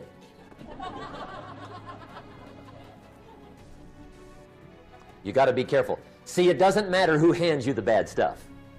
It doesn't matter where you get the bad stuff. It'll still do its damage on your bank account, wherever you get it. Mr. Schoaf gave me one of the greatest phrases when I first met him when he said, Jim, every day stand guard at the door of your mind. How important. Stand guard at the door of your mind. And you decide what goes into your mental factory. Don't let anybody just dump anything they want to in your mental factory, because you've got to live with the results. Okay, here's the last disease, and we're through with this list. In fact, we're almost through. Hang on. The last subject is very brief. The last disease, but this one is deadly. Engage in this one, indulge in it even slightly, and you might as well forget the future, because it's going to forget you. Complaining, crying, whining, griping, a Bible word called murmuring. See, that'll ace your future. Spend 5 minutes complaining, and you have wasted 5. And you may have begun what's known as economic cancer of the bone. Surely they will soon haul you off into a financial desert and there let you choke on the dust of your own regret. I hope I said that well, so you won't forget. It's a deadly disease. If you don't think it's bad, ask the children of Israel of Old Testament fame. Typical of us all, their story just happened to get in the book. Story says, children of Israel were slaves. God performed a series of dazzling miracles and got them out. And now they're heading for the Promised Land. Remember the story? Heading for the Promised Land. Tragedy of the story, they never got there. Reason. From day one, they started to complain. They griped about the water. They griped about the weather. They whined and cried and griped about the food. They griped about the leadership.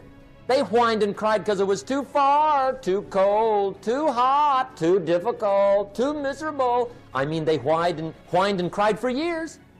Finally, God said, I've had it, trip canceled. Or something like that. The story says they died in the desert, never got to the Promised Land. Which I think means 2 things. Indulge in this long enough, you get your future canceled. And I guess it also means even God Himself can only take so much.